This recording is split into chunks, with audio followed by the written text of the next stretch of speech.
राधे राधे। आज हम सफला एकादशी के व्रत कथा सुनेंगे, तो चलिए शुरू करते हैं। महाराज युधिष्ठिर ने पूछा, हे जनार्दन, पौष कृष्ण एकादशी का क्या नाम है?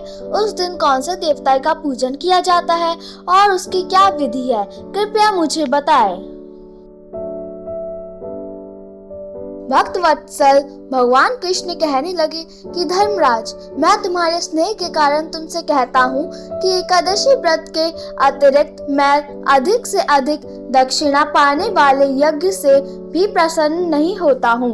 अतः इसे अत्यंत भक्ति और श्रद्धा से युक्त होकर करे। हे राजन, द्वादशी युक्त पौष कृष्ण एकादशी का महात्म्य तुम एकाग्रचित्त होकर सुनो। इस एकादशी का नाम सफला एकादशी है। इस एकादशी के देवता श्री नारायण है। विधि पूर्वक इस व्रत को करना चाहिए। जिस प्रकार नागों में शेष नाग है, पक्षियों में गरुड़, सब ग्रहों में चंद्रमा, यज्ञों में अश्वमेव और देवताओं में भगवान विष्णु श्रेष्ठ है, उसी तरह सब व्रतों में एकादशी का व्रत श्रेष्ठ है। जो मनुष्य सदैव एकादशी का व्रत करते हैं वो मुझे परम प्रिय है। अब इस व्रत की विधि कहता हूँ।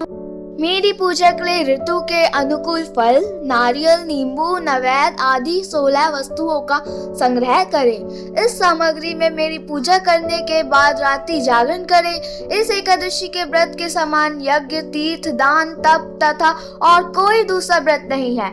5000 वर्ष तप करने से जो फल मिलता है उससे अधिक फल सफला एकादशी के व्रत करने से मिलता है। हे राजन, अब आप इस एकादशी की व्रत कथा सुनिए। चंपावती नगरी में एक महिष्मान नाम का राजा राज्य करता था। उसके 4 पुत्र थे। उन सब में लुम्पक नाम वाला बड़ा पुत्र महापापी था। वह पापी सदा परस्त्री और वैश्यागमन तथा दूसरे बुरे कामों में अपने पिता का धन नष्ट किया करता था। सदैव ही देवता, ब्राह्मण, वैष्णवों की निंदा किया करता था। जब राजा को अपने बड़े पुत्र के ऐसे कारनामों का पता चला तो उसने अपने राज्य से उसको निकाल दिया। तब वह विचारने लगा कि कहाँ जाऊं, क्या करूं।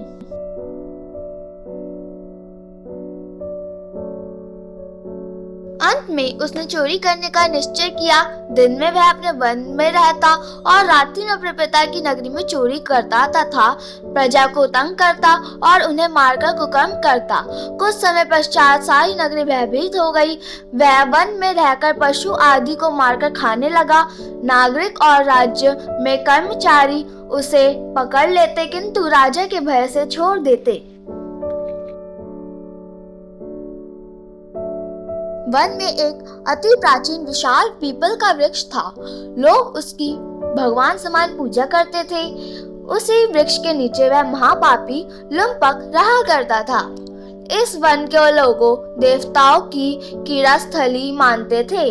कुछ समय पश्चात पौष कृष्ण पक्ष की 10वीं के दिन वह वस्त्रहीन होने के कारण शीत में चलने सारी रात्रि सो नहीं सका। उसके हाथ पैर अकड़ गए। सूर्योदय होते ही वह मूर्छित हो गया। दूसरे दिन एकादशी के माध्यम के समय सूर्य की गर्मी पाकर उसकी मूर्छा दूर हो गई। गिरता पड़ता वह भोजन की तलाश में निकला। पशुओं को मारकर वह समर्थ नहीं था, अतः पेड़ों के नीचे गिरे हुए फल उठाकर वापसी उसी पीपल के वृक्ष के नीचे आ गया। उस समय तक भगवान सूर्य अस्त हो चुके थे। वृक्ष के नीचे फल रखकर कहने लगा, हे भगवान, अब आपके ही अर्पण है ये फल, आप ही तृप्त हो जाइए। उस रात्रि को दुख के कारण रात्रि को भी नींद नहीं आई। उसके उस उपवास और जागरण से भगवान अत्यंत प्रसन्न हो गए और उनसे सारे पाप नष्ट हो गए। दूसरे दिन प्रातः एक अति सुंदर घोड़ा अनेक सुंदर वस्तुओं से सजा हुआ उसके सामने आकर खड़ा हो गया। उसी समय आकाशवाणी हुई, हे राजपुत्र, श्री नारायण की कृपा से तेरे पाप नष्ट हो गए हैं। अब तू अपने पिता के पास जाकर राज्य प्राप्त कर ले। ऐसी बाणी सुनकर वह अत्यंत प्रसन्न हुआ और दिव्य वस्त्र धारण करके भगवान आपकी जय हो कहकर अपने पिता के पास गया। उसके पिता ने प्रसन्न होकर उसे समस्त राज्य का भार सौंप दिया और वन में रास्ता लिया।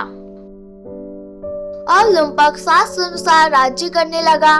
उसकी स्त्री, पुत्र आदि सारा कुटुंब भगवान नारायण का परम भक्त हो गया। वृद्ध होने पर वह भी अपने पुत्र को राज्य का भार सौंपकर वन में तपस्या करने चला गया और अंत में के समय वैकुंठ को प्राप्त हुआ। अतः जो मनुष्य इस परम पवित्र सफला एकादशी का व्रत करता है उसे अंत में मुक्ति मिलती है। जो नहीं करते वह पूंछ और सींगों से रहित पशुओं का समान है। इस सफला एकादशी के महत्व को पढ़ने से अथवा श्रवण करने से मनुष्य को अश्वमेध यज्ञ का फल मिलता है। धन्यवाद। राधे राधे।